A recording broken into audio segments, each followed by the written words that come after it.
I'm really glad to be here after 2.5 years. It's almost 2.5 years. It was the 23rd of March. The 23rd of March. Okay, excellent. Let me put some things in. Let me draw again very quickly the map of the various acronyms that you have heard today. You've heard many good combinations of letters. So, sorry, the Connecting Europe Facility is the famous CEF, and the famous CEF here. I think there are 3 lines, circular lines that are dated. So CEF consists of e-design for e-translation and ELRC. There are 2 big blocks. One is the block of the broadband infrastructure, and this is a substantial percentage of the whole endeavor. But there is another block that is quite interesting, and this is the CEF Digital. This is what is cumulatively called CEF Digital, which comprises all the digital service infrastructures, be they vertical or horizontal. Vertical infrastructures, those that target, for instance, health, justice, etc., or target things that are of horizontal nature. Our identity, the EID, the electronic identity, is of horizontal nature. Our language is of horizontal nature, because we use language be it to talk about health, or to talk about security, or business, etc. So it's yet another horizontal thing. And this horizontal thing that we've all heard so far is called e-translation, right? So inside the telecom we have the CEF, inside CEF we have telecom, inside telecom we have the CEF Digital, and inside the CEF Digital we have e-translation. And then what is ELRC? ELRC is one initiative of the European Commission that tries to power e-translation with data, to feed e-translation with data. So this is ELRC. Okay, here we are. As Alexandro and Dan explained, modern technology, not only in translation, almost many things today, modern artificial intelligence is driven by data, it relies heavily on data. So it is this data that we want to source. Now, who is ELRC? Because we know that e-translation is the European Commission, DG Translation and DG Connect.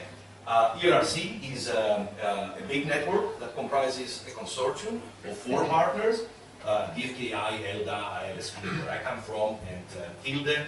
And most importantly, it comprises a network of 30 so-called technological national anchor points that are coupled with 30 public services national anchor points. So examples of technical and public national anchor points we have here, and for Romania is Nora Mihailescu as the public national anchor point, and Dan Dufish as the technical national anchor point. So it is this big network that we have built to do the job. What is the job that we're trying to do? We're trying to do the following 5 things. We try, first of all, to collect language resources that exist, that are out there. We try to identify the needs of public services in terms of translation. What is this that you want exactly to translate? Okay. We try to engage with the public sector in identifying language resources that may not be directly visible or directly acquirable, let's say. And in trying to collect, identify, and engage, we believe that there are certain technical and legal questions that most probably will pop up, and we try to provide answers to these technical and legal questions through multiple channels that exist in our help desks. Last but not least, with all these activities, we try to act as an observatory for language resources in Europe. Language resources being the term here that comprises not only language data, but also all these nice language tools that, for instance, can take at their input a Bulgarian name in perfect Cyrillic script and transliterate it into Latin, or those nice tools that can absorb text as input and identify names of people, names of organizations, etc. in their output. Why do we want to do all these things? Because all these things are part of translation.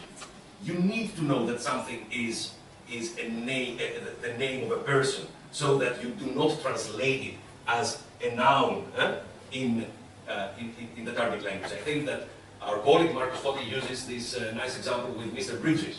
Well, we can use my name. Yes. You wouldn't translate my name as Bush. Rather not. Okay, so now why we do it? Well, it is obvious to facilitate multilingual communication and the exchange of information in key public service scenarios, and there are a number of key public service scenarios, as you have already heard. Alexander mentioned a couple of them. So consumer rights, the famous open language resolution, social security, e-justice, the business registry, the open data portal, Europeana that was mentioned before, and so on and so forth.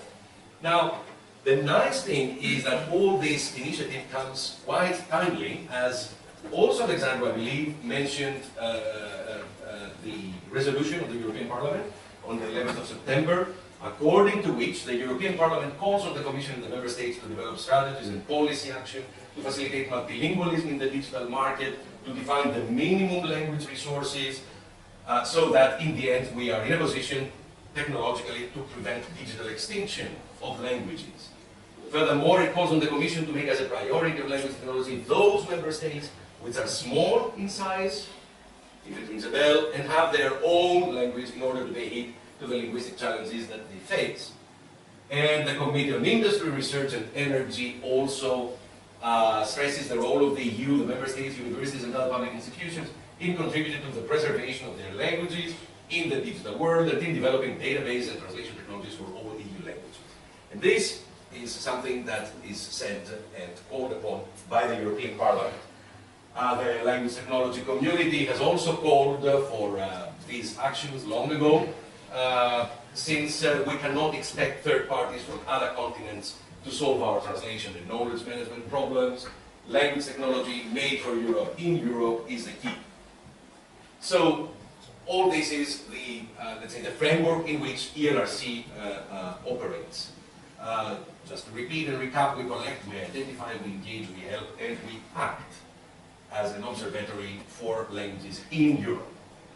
Now, what is really important is to remember that we try to develop translation solutions for all these different types of applications, of areas, each of them covering a specific cognitive domain. I usually use the example that if I'm, my Greek is pretty good, I'm Greek. And my English is quite sufficient to make me understand something that is written in good English in many domains. Right. But if I'm presented with the prescription of the most recent drug for asthma or whatever other disease you may want to imagine, most probably the translation that I will generate in Greek will be rather poor. Although my Greek is pretty good, simply because I'm not being trained. My mind has not been trained with the appropriate data. Okay? Same for cars, for car engines, although I'm rather moderately good car driver. Okay? So, what we're trying to do is exactly to feed the engines, the new engines, with those data sets that will enable the system to solve the problems that the first member of the panel, Larissa Pint, presented, okay, as problematic translation. I don't know whether my daughter would know that there are no obvious licenses, but there are also open. There are only open licenses. We notice that the system made the error, and it is only natural simply because maybe the system was not trained with the sufficient data and the appropriate data. So the idea is quite simple. We try to source the right in-domain data with which we will feed the engines, we will train, we will create new models. And when we talk about in-domain data, it is not my in-domain data that will make the difference, it is your in-domain data that will make the difference. Have we achieved anything as ELRC so far? Maybe something, let's see. We started in April 2015 with this ELRC consortium, and it took us a year to form this big European network of 60 notable experts, so the 16 national anchor points, and all together, the ELRC consortium and the ELRC network, etc., we have managed to reach out and identify more than 400 data owners. Right, and altogether, by the end of April 2017, we had managed to source a total of 225 language resources, 78% of which is openly usable by anyone, not only usable by the Commission for training the system, but also usable by anyone else. Then by October 2018, this is until yesterday, I believe, or maybe a few days ago, from 225, we've gone up to 500 language resources that have been contributed to ELRC, 73% of which will be, because this is a bureaucratic procedure that we have to go through, will be openly usable by everyone. How do languages score with one another in this sort of race for language resources? So Romania is here, not bad at all. Can it be better? Yes, for any language it can be better, but still, okay, it's good. What is absolutely true and clear is what Dante said before. The more data that you have, and in addition, the more high quality data that you have, the better the result that you will get out of your e-translation application. So this is how the different languages do in this chart. You will notice here that there is no English, but if we add English, then we have a sort of distorted picture. It is easily explicable. The reason is the following. For all the languages here, what we are interested in is pairs of texts, okay, bilingual texts, parallel texts, between English and any of the other European languages. So if you add all these, most probably you get something that is similar to that one. And where is this data? This data is in the ELRC share repository. Now the ELRC share repository acts not only as the place where you can go browse and search what has been acquired and processed by ELRC, it is also the place where you can go to make your contribution. This is really important. There are a few steps that one has to follow, technical but also legal steps. And in the next presentation, we will start with my colleague Pavel Kamotsky, who will be presenting the legal framework under which we operate. And this is the Public Sector Information Directive that sets, somehow, lays the ground on which we legally base ourselves. And then after lunch, there will be a walkthrough of how to use the ELRC share repository. It is very, very easy. And this presentation will be given by my colleague So ELRC share is the place where you go for all types of operations with the resources. In case there is a problem, help desk with multiple channels, you go there in the LR coordination.eu/help desk, and you will see our telephone lines, Skype lines, and so on and so forth. Right.